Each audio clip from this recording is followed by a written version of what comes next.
افلا يتدبرون القرآن، یہ سوچتے بھی نہیں قرآن میں.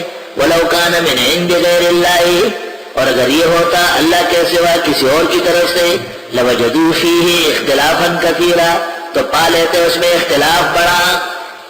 بعض حضرات کہتے ہیں یہ اختلاف تو بڑا ہے، ہم اور طرح پڑھاتے ہیں، کوئی اور مولوی صاحب اور طرح پڑھاتے ہیں، تو تفسیروں میں بھی فرق ہے.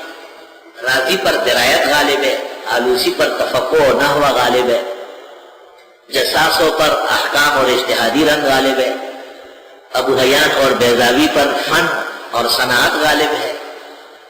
یہ اختلاف نہیں ہے، اس کا اختلاف نہیں کہتے.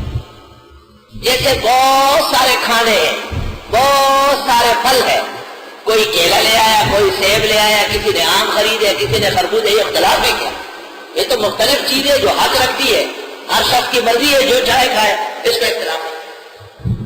تو اختلاف کہتے کس کو ہے؟ یاد رکھنا، اختلاف اس کو کہیں گے جس میں قرآن چھوڑا جائے، قرآن کا قرآن ہونا معاذ اللہ غلط ہو جائے. اب آپ اس ترازو میں تول لیں.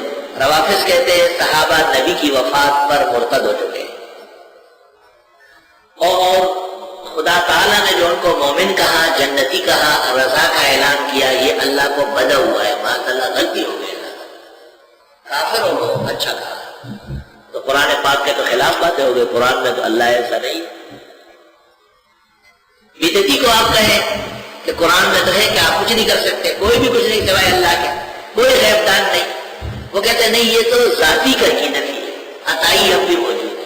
قرآن کا جو قرآن ہونا ہے اس کو متاثر کرنا شروع کر دیا. تو یہ جو اختلاف ہے، اس سے پھر نقصان یہ ہوگا کہ ایمان کا نقصان ہوگا. ہم ان اختلافات کو فروعی نہیں مان رہے، ہم ان دو فرقوں کا اختلاف مرزائیوں کی طرح اصولی اختلاف سمجھتے ہیں. اگر ساری دنیا اختلاف سے بھر جائے پھر بھی قرآن کا قرآن ہونا حقیقت ہے، کیونکہ اصل قرآن، اصل جماعت، اصل پیشکش، اصل تعبیر، اصل فہم و ادراک کو مکمل محفوظ ہے. وَلِلَّهِ الْحَمْدُ أَوَّلًا وَآخِرًا. آیا یہ سوچتے نہیں قرآن کے بارے میں؟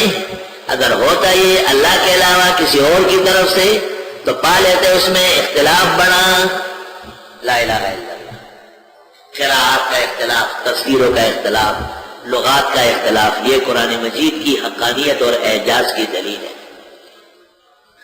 جیسے ہمارا ایک درس ہے، قرآن بیان ہو رہا ہے، ایک قرآن سیکھنے سب آئے، کوئی اردو بول رہے، کوئی پنجابی بول رہے، کوئی پشتو بول رہے، کوئی بلوچی اور سندھی بول رہے، یہ سارے ملا کر کے ایک چیز پیدا ہو رہی ہے. یہ دلیل حقانیت کی.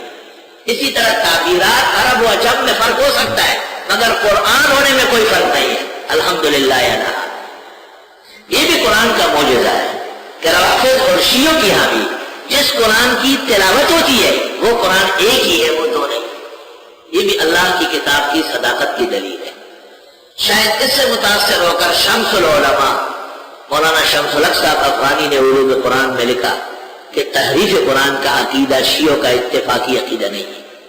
مولانا نے لکھا ہے تحریف قرآن کا عقیدہ شیعوں کا اتفاقی عقیدہ نہیں ہے. مولانا شمس الحق صاحب نے علوم قرآن میں لکھا.